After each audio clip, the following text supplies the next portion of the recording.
फिर एक दिन नाजरत के शहर में मरियम नामक एक कुंवारी लड़की के पास अचानक एक स्वर्गदूत आ पहुंचा। कौन है आप? मरियम, मत डर, मैं स्वर्गदूत जिब्राइल तेरे लिए एक सुसमाचार लाया हूँ। सुसमाचार? मेरे लिए? जाति की सारी महिलाओं में से परमेश्वर ने तुझे चुना है कि तू गर्भवती होगी और परमेश्वर के पुत्र को जनेगी। परमेश्वर ने मुझे चुना है? ये कैसे हो सकता है?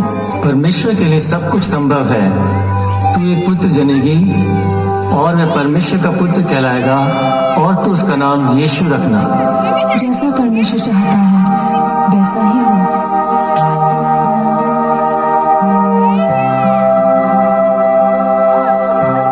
मरियम की यूसुफ नाम के एक लड़के से मंगनी हुई थी। एक रात एक स्वर्गदूत यूसुफ के पास आया। यूसुफ, परमेश्वर के पास तुम्हारे लिए एक अद्भुत योजना है। मरियम एक पुत्र जनेगी और वह एक महान राजा होगा। वह शांति का राजकुमार कहलाएगा और तुम उसका नाम यीशु रखना। मरियम, मेरी मरियम।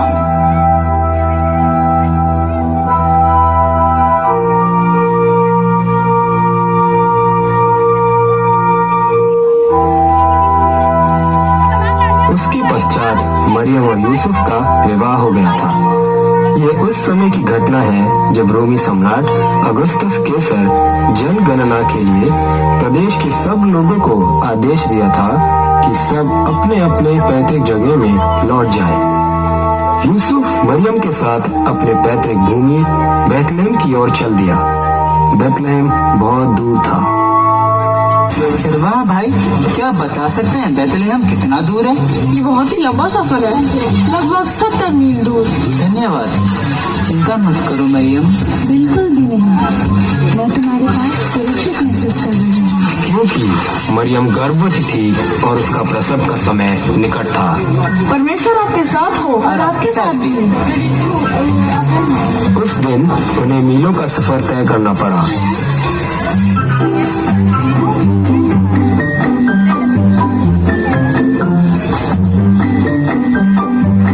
आधे से ज्यादा रास्ता तय कर चुके हैं। हम जल्द ही पहुँच जाएंगे।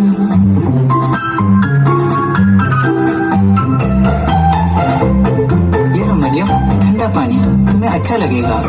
शुक्रिया, मुझे बहुत प्यास लग रही है।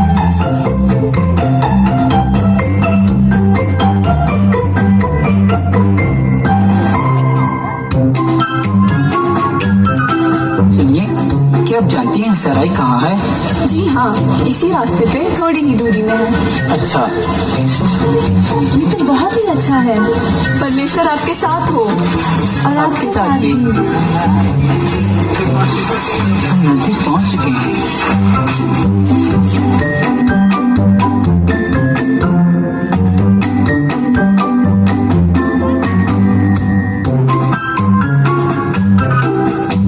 हम पहुँच गए। कौन? अरे धक्का मत दो। हमें एक कमरे की जरूरत है। अरे कमरा तो सबको चाहिए, पर यहाँ तो जगह ही नहीं है और मेरे पति किसी को मना ही नहीं करते। लगता आज हमें रसोई घर में ही सोना पड़ेगा। हम काफी दिनों से यात्रा कर रहे हैं। अरे क्या चल रहा है यहाँ?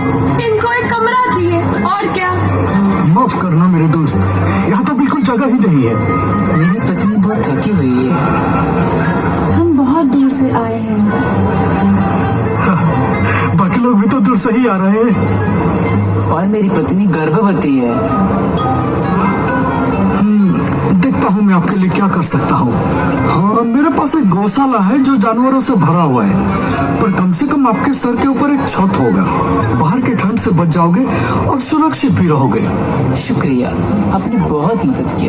आओ, मैं तुम्हें ले चलता हूँ।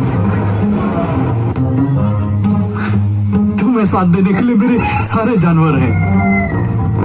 शायद तुम्हें यहाँ थोड़ा बहुत आराम मिल जाए।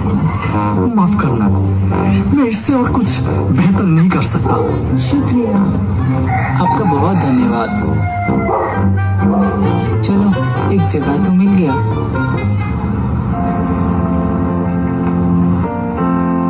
हम बालक का नाम रखेंगे यीशु। उसी रात के दौरान एक बहुत ही आश्चर्यजनक घटना हुई।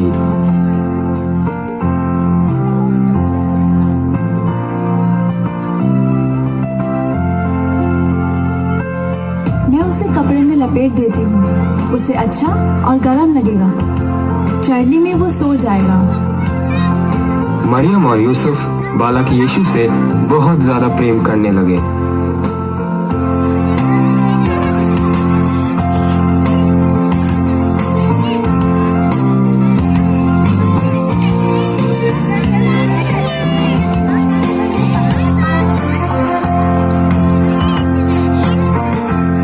बालक यीशु परमेश्वर के प्रेम और सुरक्षा में चढ़नी में लेटा हुआ था। पूरा स्वर्ग तैयार था बालक यीशु का जन्म का संदेश फैलाने के लिए।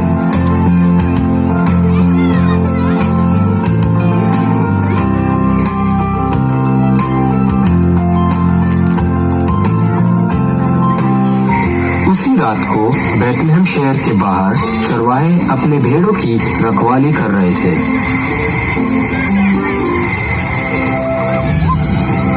परमेश्वर की जय हो। चलो, मैं तुम्हारे लिए एक सुसमाचार लाया हूँ। आज की रात एक महत्वपूर्ण रात है। बैतलहम में आपके लिए एक उद्धारकर्ता जन्मा है। वह परमेश्वर का पुत्र मसीहा है और उसका नाम यीशु है। तुम उसे एक चरनी में कपड़े में लिपटा हुआ पाओगे। एक चढ़नी में? यह मानव जाति के लिए एक खुशी का दिन है।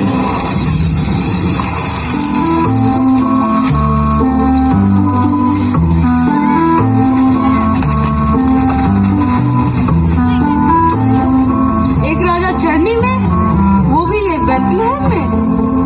मैं तो सोच रहा था ये राजमहल में पैदा होगा। चलो शहर में चले और स्वर्गदूत ने जो कहा उसका पता लगाए। हाँ चलो शहर में चले और जो स्वर्गदूत ने कहा उसका पता लगाए। मैंने यही कहा था।